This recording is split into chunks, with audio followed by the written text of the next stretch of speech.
Here's a difficult problem, but when you know any two terms of a geometric sequence, you can use that information to find a formula for the nth term of the sequence. For example, the fourth term of a geometric sequence is 125.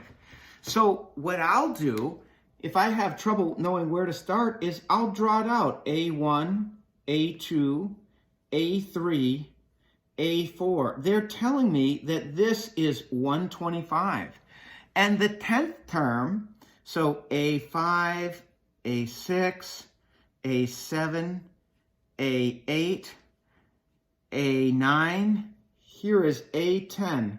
And they're telling us that this is 125 divided by 64.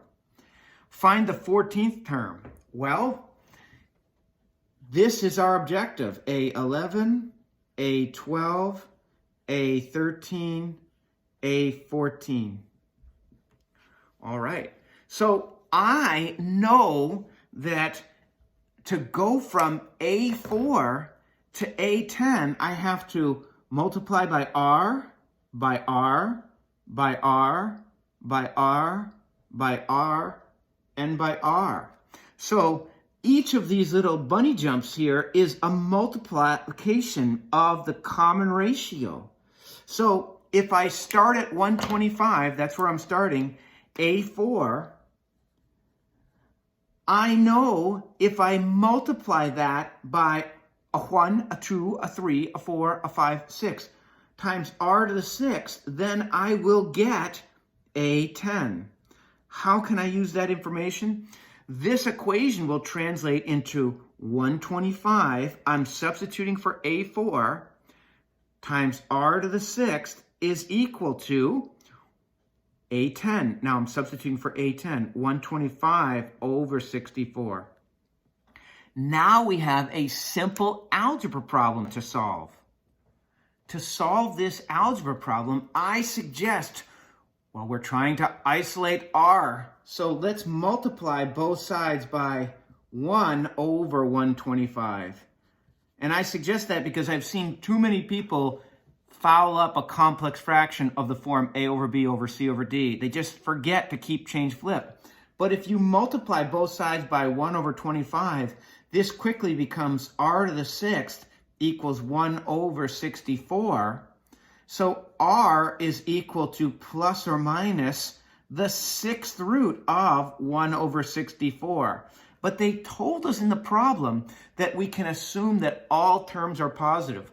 Remember, if we have a negative common ratio, the terms in the sequence will flip-flop back and forth between positive and negative. So I don't have to worry about the negative root in this case because of the directions in the problem. Now, I know 2 to the first is 2.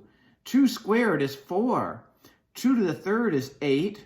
2 to the fourth is 16. 2 to the fifth is 32. And 2 to the sixth is 64. This is 2 to the 1, 2 squared, 2 to the third, 2 to the fourth, 2 to the fifth, 2 to the sixth. Very handy to have a good working knowledge of your powers of 2. So because of that knowledge, I can tell you that the 6th root of 64 is going to be 2. So R is equal to, the 6th root of 1 is 1. The 6th root of 64 is 2. R is 1/2.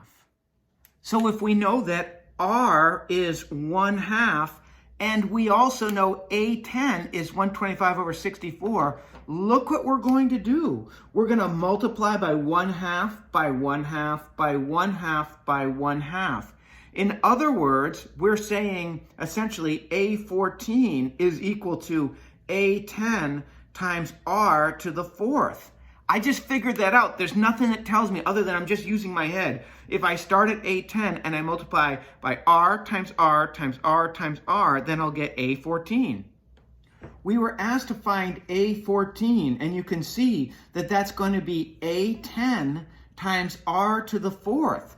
Well, good thing we know all of these except A14. We don't know what A14 is, but it's A10, which is 125 over 64, times the common ratio, which we did all that work to find, to the 4th power.